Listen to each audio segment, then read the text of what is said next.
Time. It's LinkedIn Live, Hour of Empower. Word of the day is business. I am so excited to be here today and also to be here with my wonderful guest co host.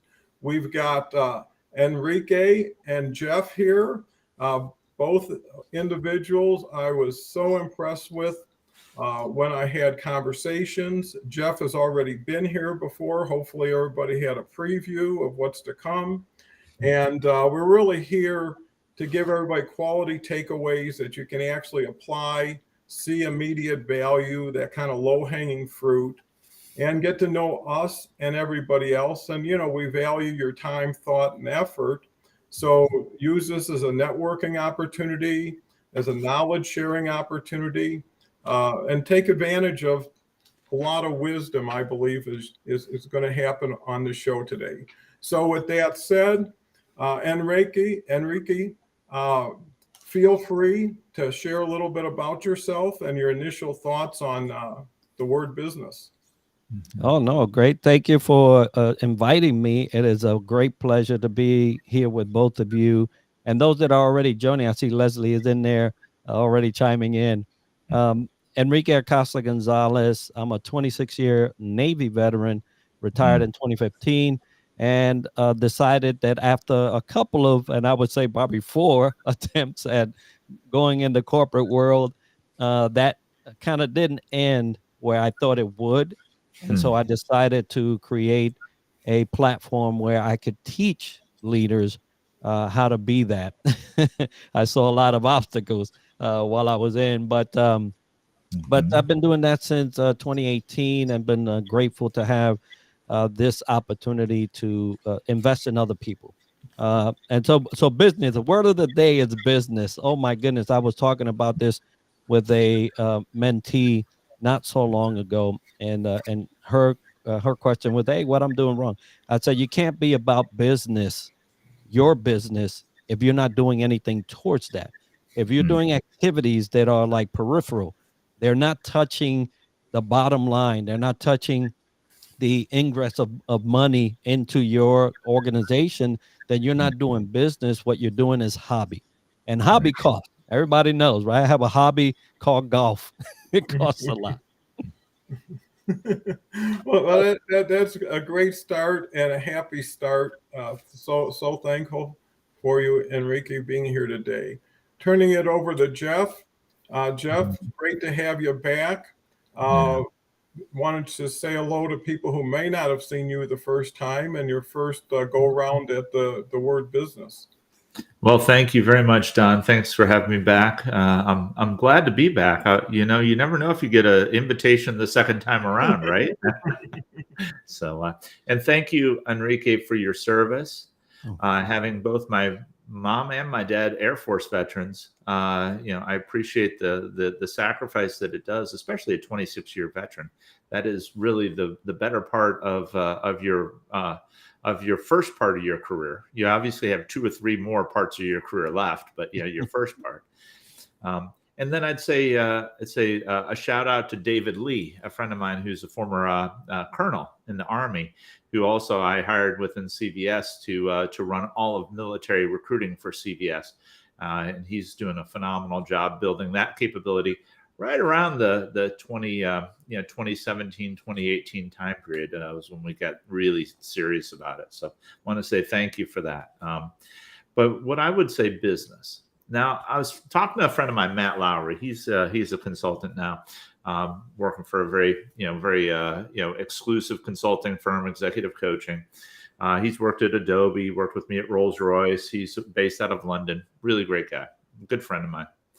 And he and I were talking this morning about 7 a.m.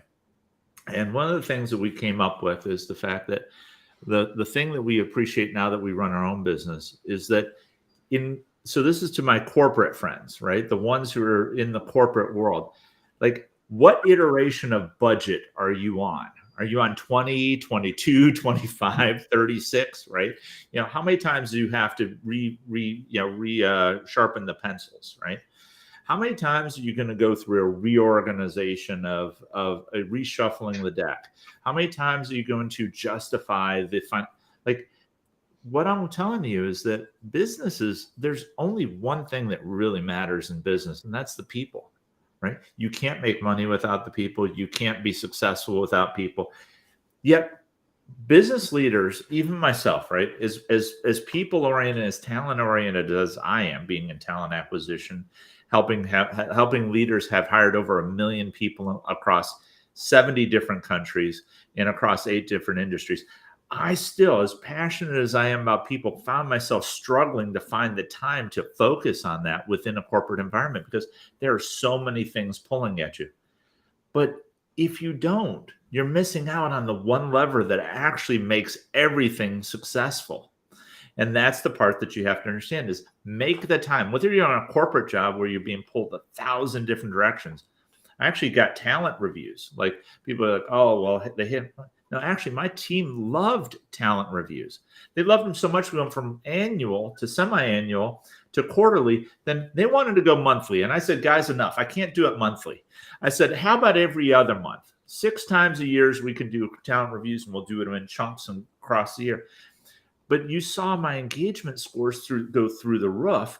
The productivity and efficiency go way beyond anything we can imagine. And ultimately, the success factors of our organization were not dependent on some clever strategy that I brought. Now, I didn't always come without any gifts, right? I did have some things that I brought. But the real secret to the success was not my brilliance. It was in the ability to create an organization and a culture that allowed people to be successful and to drive that innovation. There's, for a 500-person team, that was way more impactful than anything that Jeff Lackey could do for that organization. So what I'd say, business equals people, full stop. I think those are great liftoffs for this journey today. And I totally agree. While you were sharing that, Jeff, I was thinking that some companies spend money on people, and some companies invest money in their people, and it's not the money. Actually, when they did a survey, what was the most compelling thing for a worker was recognition.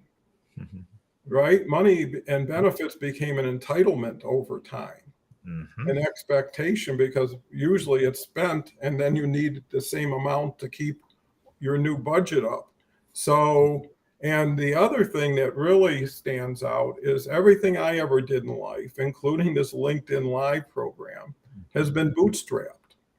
And there's 2 ways to make money: other people's money or other people's time.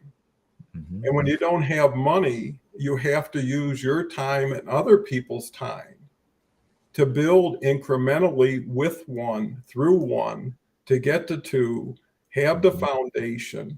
Everybody looks at that, well, that's slow, but it's more sure. And one-on-one is better. And we got to hire 30 people by next week, and nobody knows what kind of company this is or culture. And I think time is always on your side if you make it on your side, right? 100%, Don. One of the things you said was really important. I want to double click on that. Some people spend money on people, others invest it. There's a Harvard Business Review article out there that says how financial accounting screwed up HR. Right. And it's really the cornerstone of a lot of the things that I talk about, because in financial accounting, they call people an expense. So the CEO, CFO, all the C-suite are looking financially at people through the lens of an expense. My argument is that they're actually an asset, but they're a special class of asset, because some assets, like your computer, they go down over time. So it's called amortization of that asset. Like you show the value of it dropping over time. And so you spread the cost of the asset and the devaluation over time. But I challenge you to find a single person who hasn't gone through some terrible degenerative disease or an accident or something, who actually doesn't get a little bit better every day, right? Who can get a little bit smarter. Well, if people are getting better every day, so that means that they're actually improving every day, that would call it that asset class to be an investment, because it's investing in growth, and you're impacting directly the speed or the acceleration of the growth of the person who should be directly related, if you invest it right, to the growth of your business. Yeah. And potentially logarithmically, if you want to look at the math. So thank you. I think that's excellent. Before I throw it back to Enrique, what I want to add to that, and maybe at an extra level up or two, is who are you serving? Yes. Are you serving the shareholder or the customer? That's If right. you're serving the customer, then it's the value that you provide and the people who provide that value, right, in order for you to generate the revenue or profitability. And I think that's the difference between bean counters who need to make the numbers in 90 days and people that have vision and commitment to investment. I mean, Amazon lost money forever and always had huge valuations, right? Because of confidence in what their service could be in time. And if you give yourself time, then you serve the customer, because this show is built on the audience. It's not built on us. We if this audience doesn't show up, no one shows up. So with that said, I'll turn it right back, but let's cover the audience. Leslie, good morning. Great to see you. Leslie was here Saturday, does a great show with Catherine, does a great show on her own, has her own show, Think and Grow Rich Fridays, and another one today, which is an audio event every Monday, Mind Over Matter. Thank you, Leslie. Here's a new individual. Thank you for coming. Always appreciate you. Debbie's here, who's our butterfly lady. She's doing so much for the migration of butterflies. Happy new week. Happy new month. Let's go, guys. Hey, what a fan club. Leslie comes back. Gents, this gal flew U.S. troops into and out of Vietnam in the 60s as a flight attendant. Thank you for your service. Absolutely. Like I say, can't talk enough about Leslie, new person, and catching up with Elizabeth. A lot of people know Elizabeth. She's really dynamic, doing some really great things. Look forward to having her back on the show. She's been here about 3-4 times at least. So, Enrique, what's your new insights on what we're talking about based on what we've been talking about? Yeah, I love the topic of investment in people, because I've seen both sides of that coin myself, right? So I'll give you an example. There's a difference between a bootstrap company and an invested company, right? So a company that now has to report their growth to a board or shareholder, it's a totally different thing. And so so I appreciate the bootstrapped companies that for the sake of being able to do the right things, they keep in that realm. But I was hired onto a company as an investment. And that's exactly how they presented it. Hey, our company, we feel, needs a person like you. They're young. You can bring them up. Boom, boom, boom. So I would get all these messages. Man, I'm so happy this company. I've never been part of a company that invested in people by bringing in someone, in-house training, in-house mentorship. Oh, my goodness. Everybody was lauding the company. And I was like, yeah, you should. I mean, this is a great thing. I've never seen it myself. And so a couple of years passed, and investors came in and then they asked for cuts, and the first person they cut was me. So, when you talk about investment, what is that for, number one? And what are you trying to get out of that, and how long? Because some investments, you should kind of just ride a timeline and say, okay, right around this time, it's probably time to part ways and go on this way. But when you're talking about investment in people, the moment you decide to cut ways, it's impactful. And so I saw a huge not that the company went away. Actually, they became profitable and then sold. It was a great success story there. But I still talk to some folks, and I still hear the pain of Mhm. when they decided to get rid of this in-house resource, right? So it's No, that's a great story, Enrique, and I hope people Good point.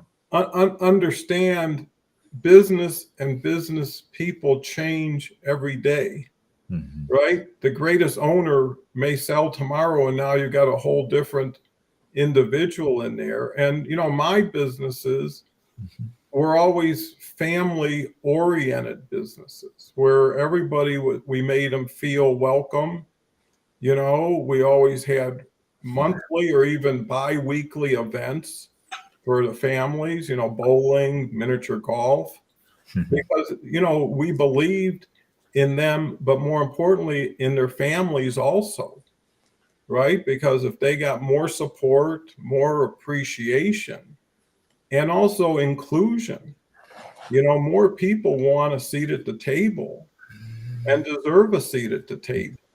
And when I did a lot of turnarounds and restructurings, in a lot of cases, not only did I help save a company, I got rid of a lot of sacred cows, a lot of legacy stuff, where people lost their courage if they had a good belief to begin with, they lost their courage of commitment to it and let it just kind of fade. And I think bootstrappers come in from looking at things and saying, I know I can do better than this. Or you're working somewhere and you're seeing all the mistakes they're making, and you decide, I don't want to be part of that process of delivering that type of value.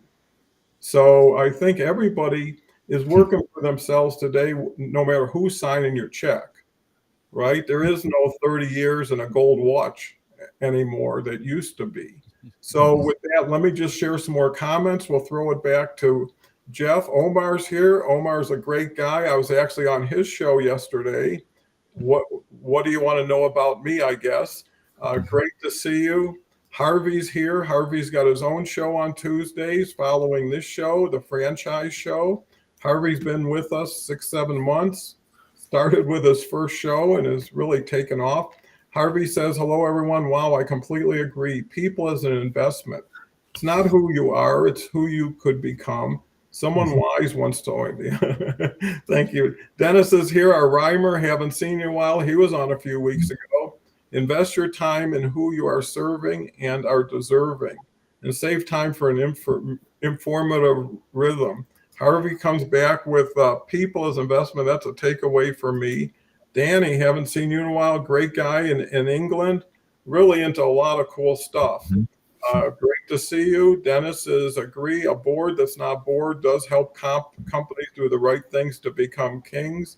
And finally, catching up, agree a timeline for a rhyme will make you more than a dime in time. And Dennis has had his own business here in Denver, 48 years, a great heating and cooling business. And I see his son's in real estate. So congratulations, Dennis, for hanging in there that long. So with that said, I believe it's Jeff, if I'm not mistaken. Yep. Where are we now with your thoughts and perspectives on business? It seems like we really got into the people side. Yeah. How do you apply that? And Enrique, I keep mispronouncing your word, but it's close. And myself, we're talking about how do you monetize things Sure. that integrate well without just taking away from the altruistic value added learning process to let's say achieve a level of appreciation where someone sees even more value Yeah. for engaging than the value they're receiving for not engaging. Okay. So first of all, this is a conversation we've had, and it's a shameless plug for my during my podcast, Growing Your Business with People. So we talk about what's called value creation, right? So the private equity and the VCs, the venture capitals, talk about this concept of value creation.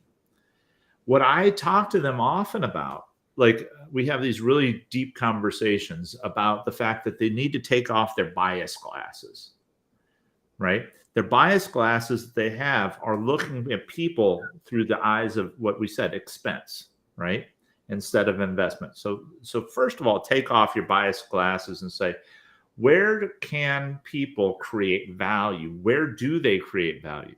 Now, not everybody creates as much value as others. And sometimes you say, as much as I think this creates value over here, I have to choose between 5 things, and I only have so much money to give. So I have 5 things and I have 10 opportunities, right? So I'm going to have to pick the 5 that I think have the best potential to create the most value. But in the course of that, you have to be thinking about what are the people going to be? What's the capability? What's the talent? What's the impact? What's the short-term, long-term, and sustainable impact of that? Now, I know the VCs and the PEs, right? They're looking for 5 to 6, 10, 15x performance over a 6 to 7 year horizon, right? Because that's the cash out period is usually 6 years. So they're creating this value creation. So if you're in charge of talent, or if you're a leader and you're saying, okay, so like if I want to grow my business, yes, I'm going to have to invest in technology. Yes, I'm going to have to invest in equipment or other capital and other things. But if I don't have the ingenuity to run these things well, I'm not going to get the 5x or 6x or 10x performance that I need. So it's probably as important, if not more important. So let me give you an example. I was getting ready for I had no idea I was getting ready for the pandemic. I didn't know the pandemic was coming, but yet I'd installed 37 different technologies within CVS to run TA. Some of which were AI enabled, automation, all sorts of things to be able to run TA, talent acquisition, hiring, and recruiting. We're hiring 105,000. I had no idea that I would have to ramp up from in 2019 to 212,000 hires in 2-year period, more than doubling the number of hires per year in the course of 2 years. Had no idea.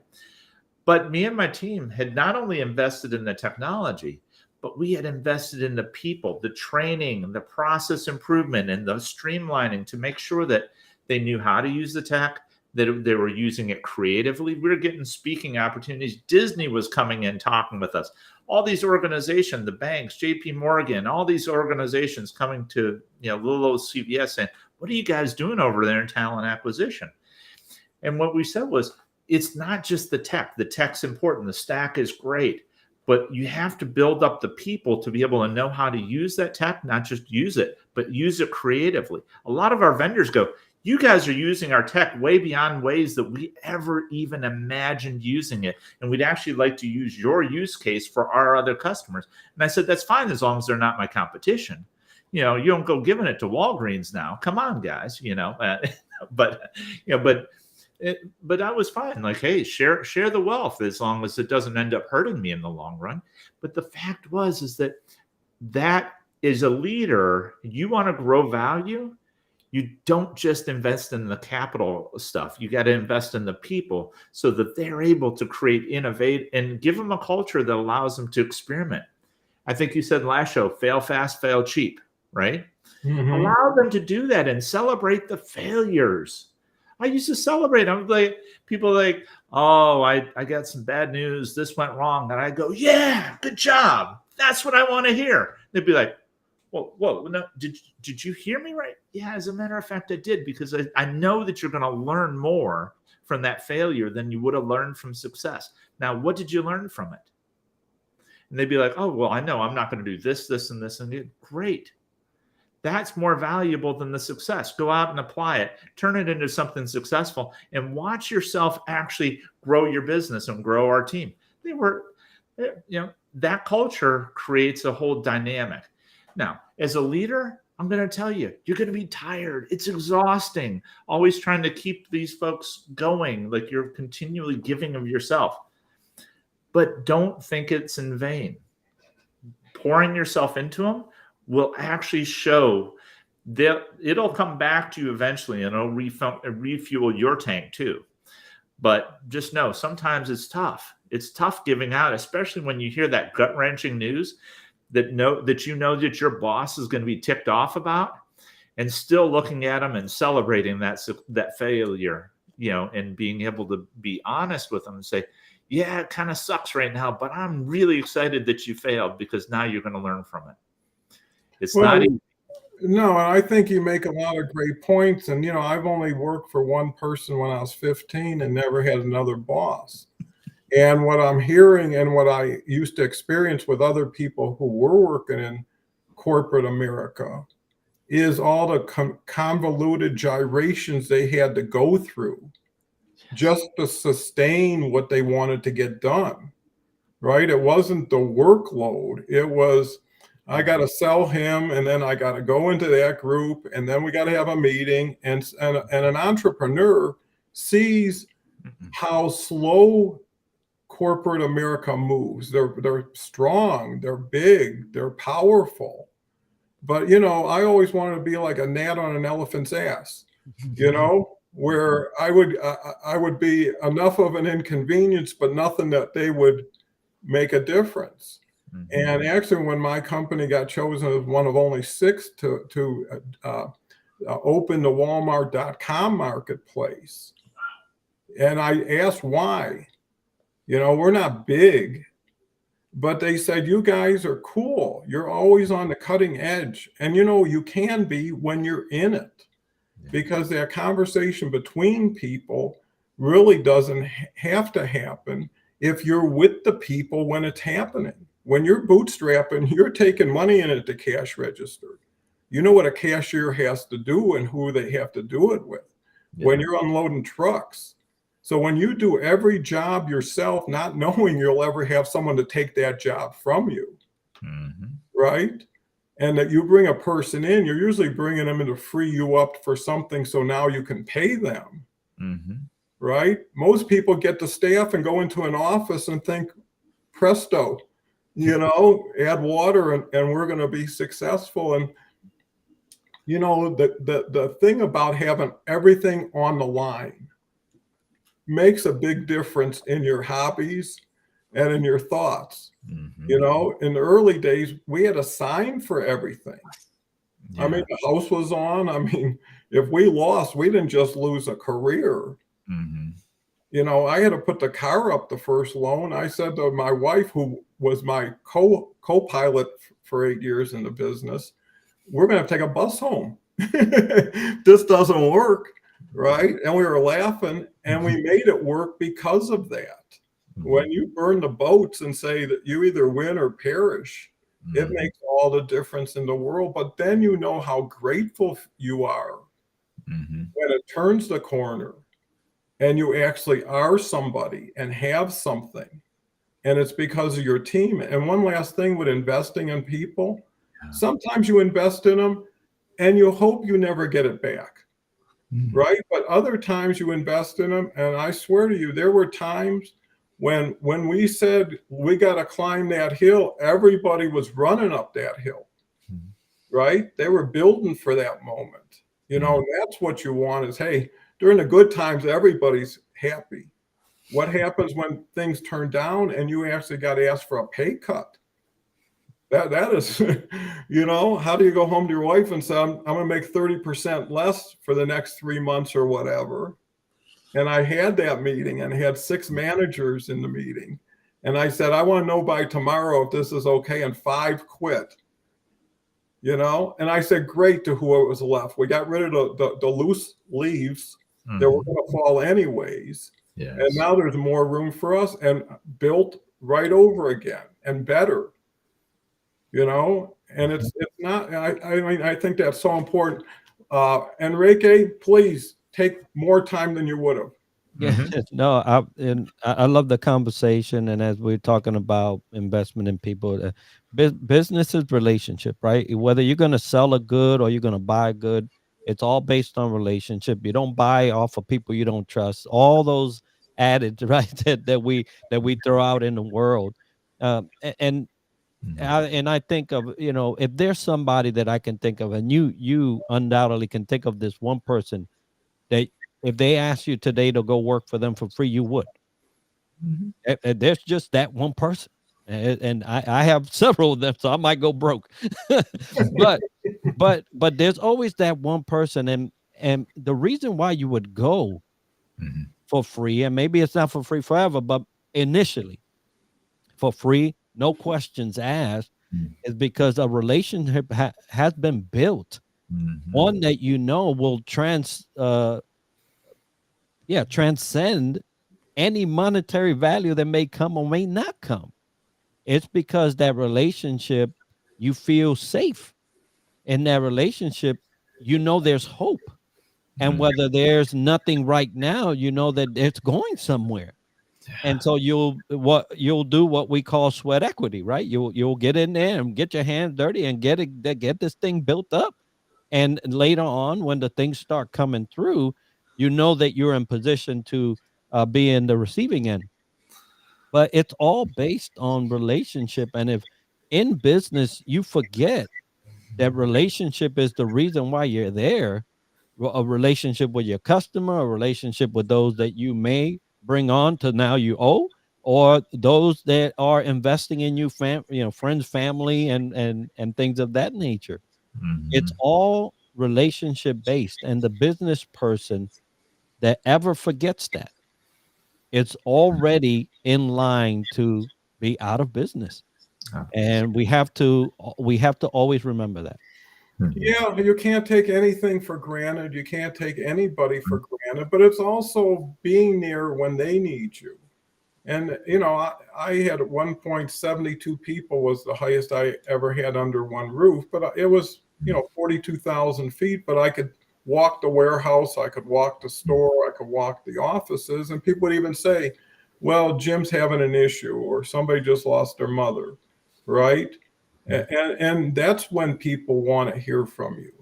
Mhm. We're going to call at 2 in the morning when you'd have nobody to call. And most people are a couple paychecks away from the street. And today there's so much insecurity that if management would understand how insecure their employees are to start off with, why would we make it even harder for them? Harder for them to share what's going on and give us an opportunity to help them personally or individually, because that spreads through the office or the store too, right? There's a saying, no one cares how much you know until they know how much you care, right? Mhm. And you've got to show how much you care before they're going to care about you. You're the last thing they care about, Mhm. right? They're there for themselves, for their family, for their future. And you have a responsibility. I told everybody, it's not what you make here, it's who you become here. Mhm. You're going to leave here one day. What are you going to take with you? Mhm. Right? And it put things in perspective. And before we get back to the show, we'll have to, Elizabeth will start here, says, attitude manners. Beverly, who's here tomorrow, just the greatest. Just love Beverly. Glad I made it. Awesome conversation.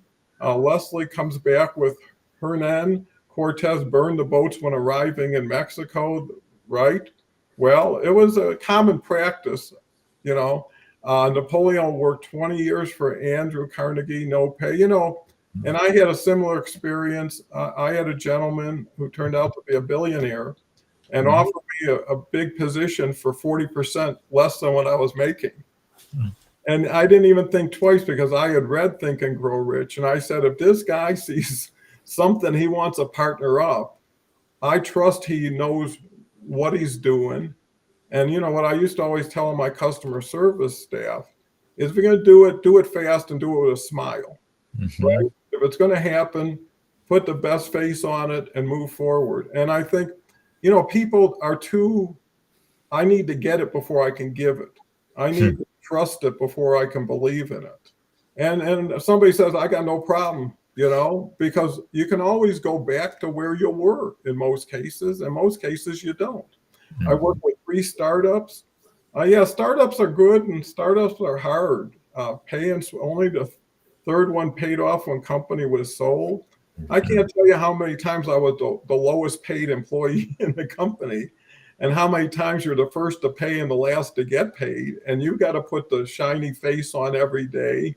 and encourage everybody when you're going through situations that you can't always bring everybody into. Debbie says, we are purveyors of hope, butterflies in process, and we call us caterpillars gearing up for flight. Well, if you believe everything is a continuum and not an outcome, you've never lost. You know, you might be behind, you might be having to recalculate, but as long as you're in the game, right, and you can play the game, you can change the game, and the game can help change you. Love that Beverly says that's what's going on in the world right now. We're all collaborating, helping each other build your higher. We never had this access and capability to 50 people get around an hour and share important experiences, perspectives, and maybe 32 picked up on one thing, 12 picked up on a word, someone got a quote, someone got a connection. Well, if you do that for an hour every day, and that's what we're trying to do, the audience gets so much smarter, more sophisticated, and then the show gets better. So it's like that in business. When you can raise somebody up, when you can, you should. While you're waiting to raise yourself up or someone to come to you, because you want that reputation of a raiser, right? A taker. And actually, Bob Berg, who I mentioned is coming on a week from this Friday, has that beautiful book, The Go-Giver. And I listened to it again, and it just reinforced what we're doing here. Because usually, you know, just like when I was an entrepreneur, you're the person who isn't spending. I was making $50 a week my first year in business, you know, and that's what made the business sustain itself long enough to start making some money. Right? It's treating it like a baby where you got to nurture it. You can't start asking it to go to work early on. And it's just those nuances that make the difference over time. And really, I think at the end of the day, what is the feeling you leave when you're not there anymore? With the customer, with the employee? Do you check yourself and say, could I have been a little kinder just now?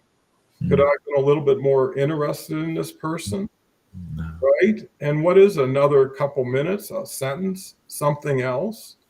And, you know, I think that's so important is there's another one person, I hate talking so much, but I have to, is I met and he won the Congressional Medal of Honor, never went past 11th grade, and was a truck driver and ended up making it huge.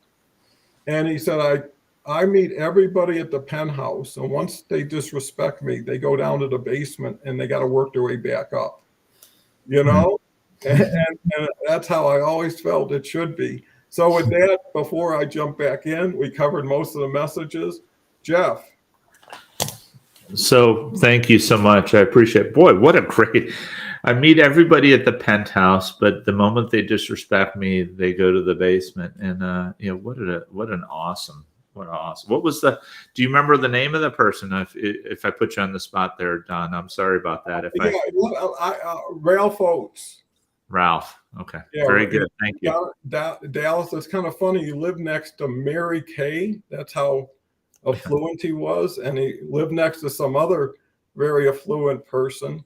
And someone says, well, what kind of security system? He says, well, I don't need one if both of them have them next to me. Right.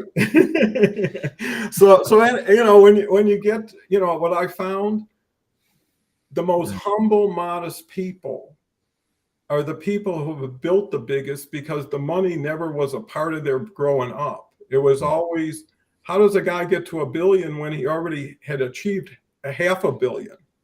Right. And it's not the money.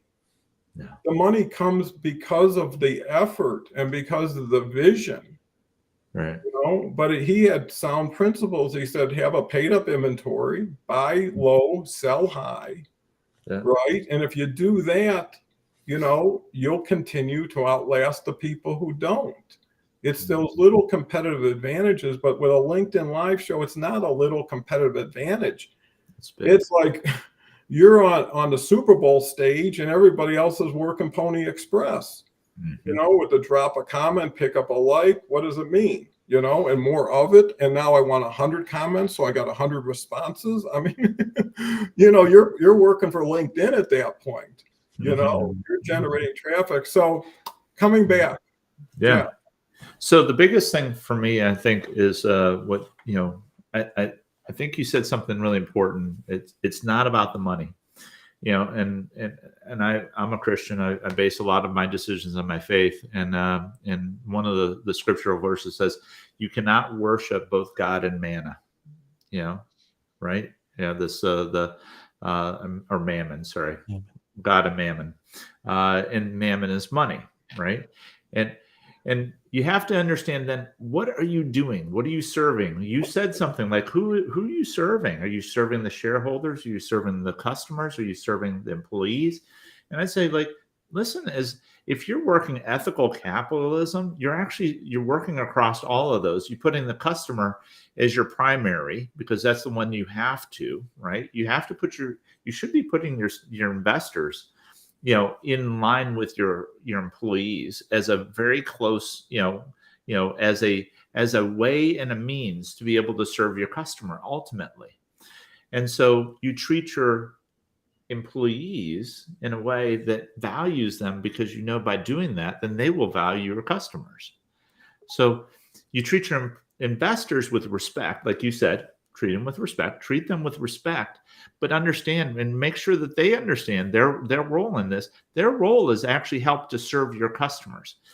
Reframe, again, taking off the biased glasses of saying, I just want to flip you for 500-600%. No.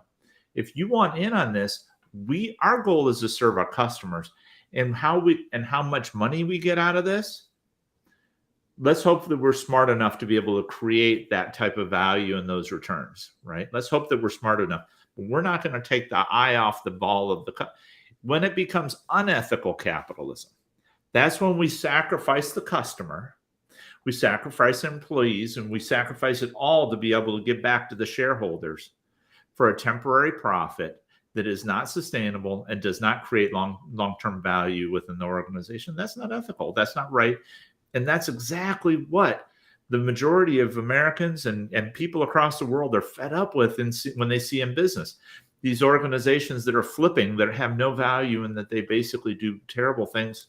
They serve no value to the customer, and that they basically pull and leave a husk of an employee behind as a result. Nobody wants that anymore. We're tired of that. Well, and I think the answer, and it's getting more and more obvious, is peer-to-peer decentralized organizations. That's just in time, pay for performance, right? I mean, clarity, authenticity. I mean, people, when you have nothing until you do something.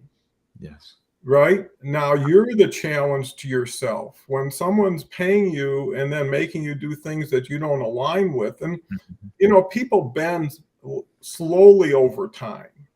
People turn into things they never anticipated they could become, good or bad. But, when you say, well, I'm waiting for whatever I'm waiting for, which isn't showing up the way or the timing I want it, why don't I just go get it myself? Right? If you called somebody up and said, hey, can you bring something over? And they say, yeah, we'll be over. Why? And I think the key is you wake up I used to ask people, well, you want to do this? I don't have enough time. I said, how much time don't you got? It's what you're doing with the time. Or I'd ask somebody, hey, it's going to be a couple $100 investment. Well, I don't have that kind of money. I said, well, how old are you? They say like 47. I said, in 47 years, you got to the point where you don't have $200 to invest in yourself for something important. Maybe it's time you started thinking about that, right? The reason why I believe most people are poor is they can't afford to get rich, right? Either because they don't have the access, the resources, or the confidence. Yes. And I think shows like this can get somebody at least the back seat at the exit door if it's not to their liking, and slowly they can move up to the front of the stage, and hopefully, and that's my goal, is how many shows can I get on? Yes. Every show that I'm on now is a person who never did a show, and we keep ratcheting it up. And the nice thing is everybody who comes on my show goes on Leslie's show. Leslie goes on Beverly's podcast, goes on Kelly's Awesome Journey, and Enrique, I'm going to turn it over to you before I go back to comments, but why don't you share your show and what you do? Everybody should get, exposed in the most positive way. Yeah, thank you for that. Yeah, so I am the host of several shows, but my main show is Developing the Leader Within podcast, and it's centered on global leadership, global minded leadership, meaning that we go around the world and host great guests from different countries, different industries, so that we can get a take on what it is to be a business person at a global stage. Because I feel that a lot of times, yeah, we build businesses and we're all engrossed in our own little empire here in the United States, but the world is bigger than this. And thanks to the Navy, I was able to see how big it was, and then also to see how small it was when someone's shouting your name and down in Hong Kong, and you're like, who knows me here? But you realize how small it is in terms of how much and how frequent people travel, right? So, but we focus on that. We focus on highlighting entities and organizations that are doing great things but lack the voice. And so we give them that platform so that they can be recognized and folks get just acquainted with what they're doing around the world. Now, a lot of people don't want to do world type of business, and that's fine, but there are some that do. And for those that do, that show is there for them. I also do an Aloha Friday live show similar to this on Fridays at 11:30, where Paul, he called me his island brother. I grew up in Hawaii as a young adult, and thanks to the Navy as well. And so a tribute to them and all they gave me on the islands. That's what I do on Fridays. But yeah, it's all centered around leadership. Everything I do is centered around leadership because I think it's so important to not only be a leader within yourself, but expand, go out. And you mentioned earlier how much these platforms has facilitated the opportunity to go where places you would normally not go. And so I'm in many countries all at once, and sometimes two or three times. And it has opened doors that I would have never imagined would come. And then Chris Ayala joined us there. He said one of his favorites, but he's another Navy brother of mine. Thank you, Chris, for supporting there. It's just a great thing to see. I wanted to make a point when we're talking about a business. Business, indeed, it is to make something out of nothing, right? We make something out of nothing. There's a pain point, and we aim to address that pain point along the way. Also, make some money to sustain our future ventures. But it is to bring something that the world is missing. Well, and we can do that, right? Now, everybody can do that. Some people are not equipped to do that, and some people that shouldn't do that. Right? You just shouldn't get in business. But for those that are daring enough, have a vision big enough, have the aspirations that can take them all through the ups and downs of business, because there are so many downs that people don't glamorize. I wish they would speak about those more so that they understand. People that are wanting to jump in could understand that, hey, there's a high cost to business. Sometimes it's you. Sometimes you're at the cutting block all the time, right? And Don, sometimes when you can't make payroll, you gotta cut.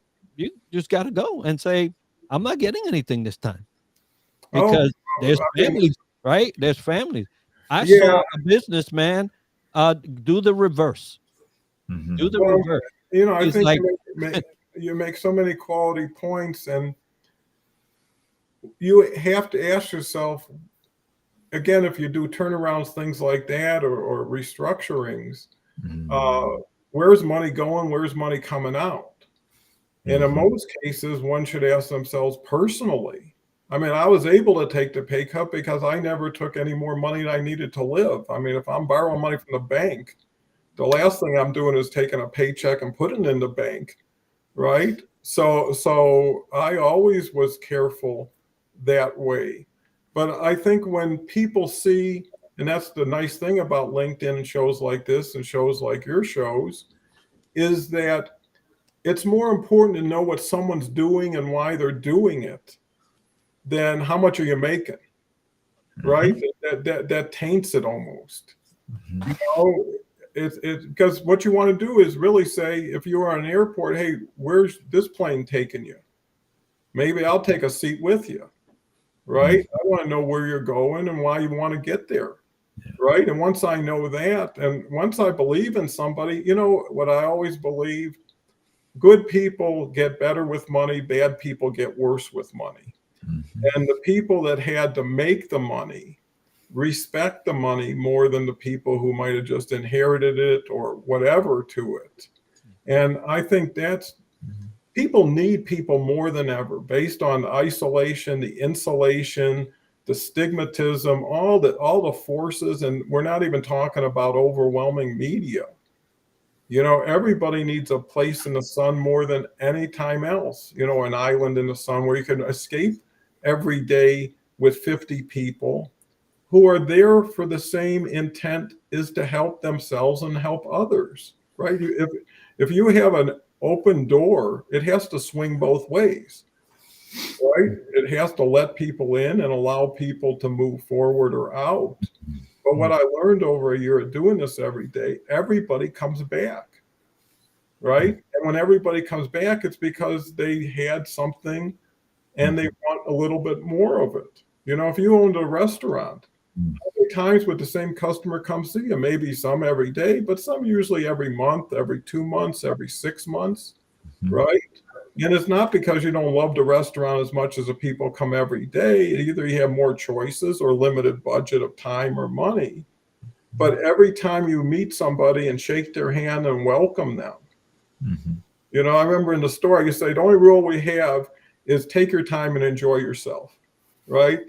You know, because people would say, and I would never say, what can I do for you? It's almost like, I'm here all day.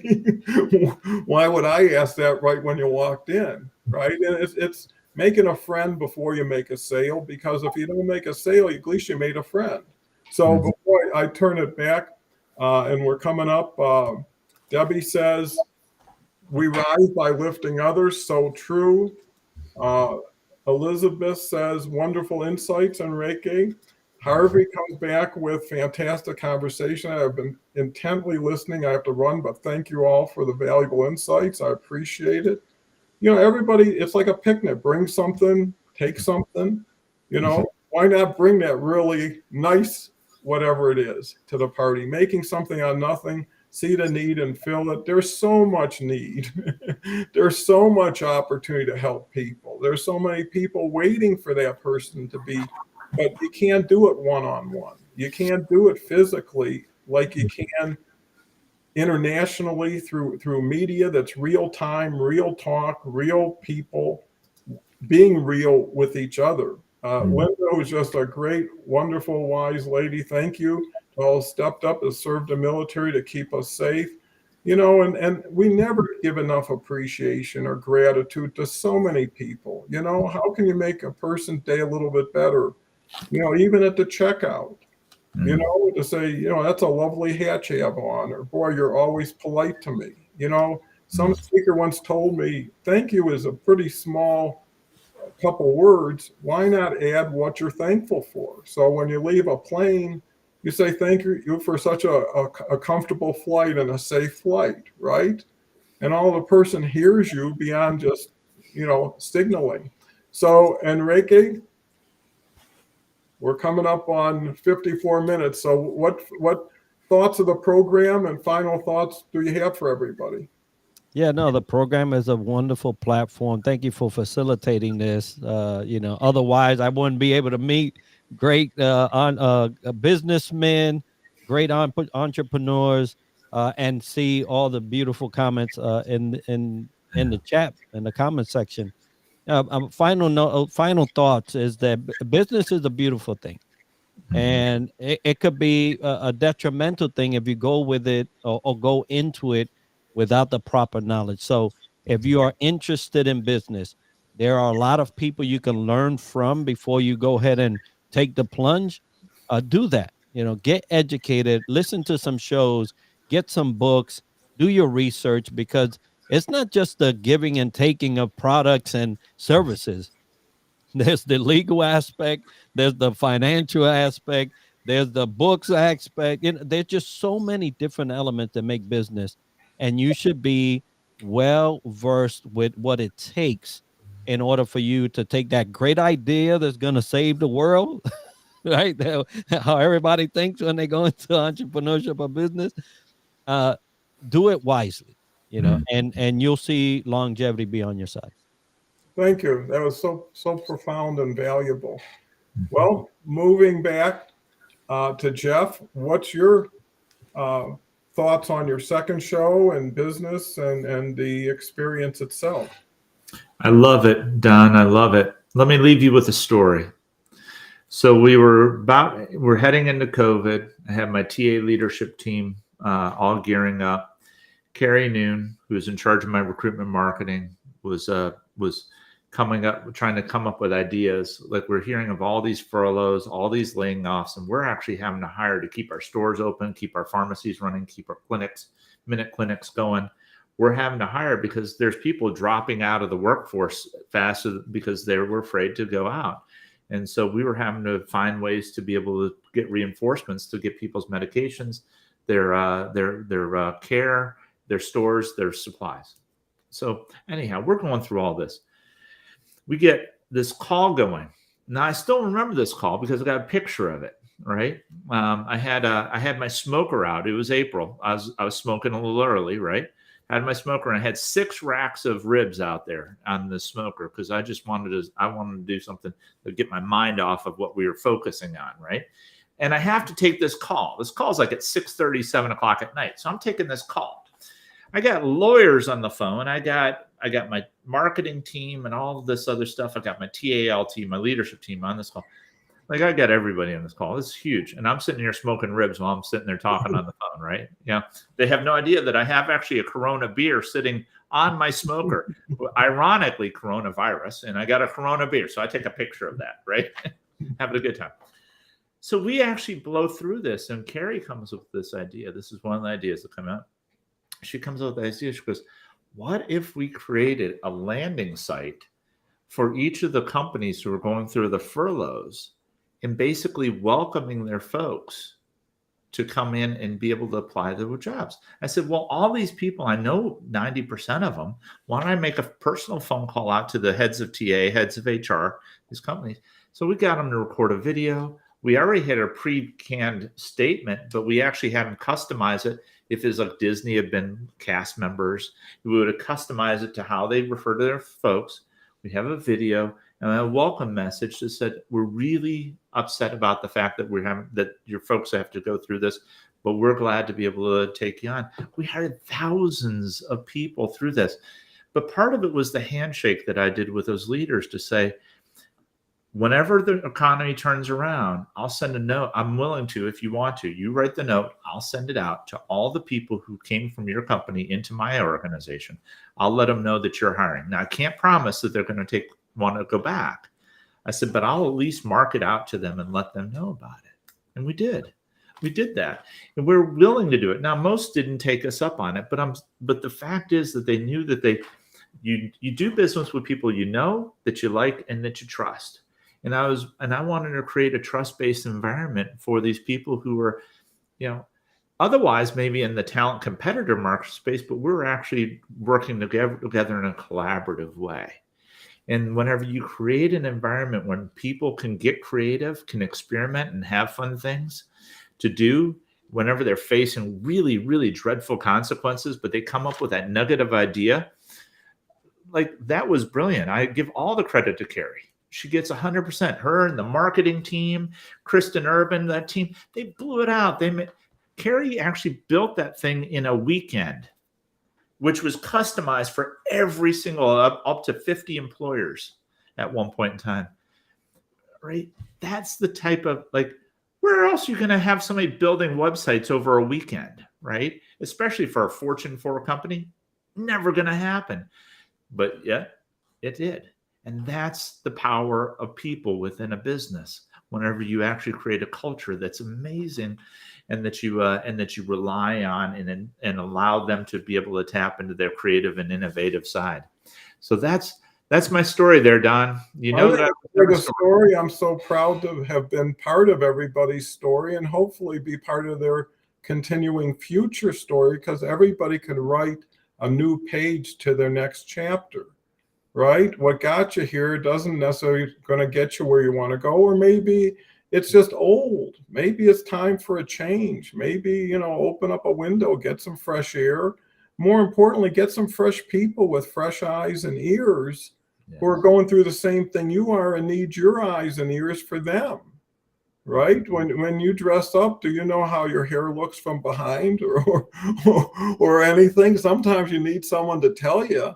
And I think that's the beauty of it, is the people.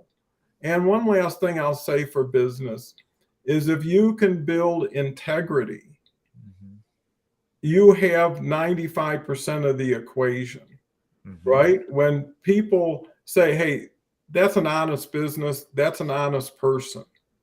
And I can tell you how many things I did more things on handshakes than I ever did with documents.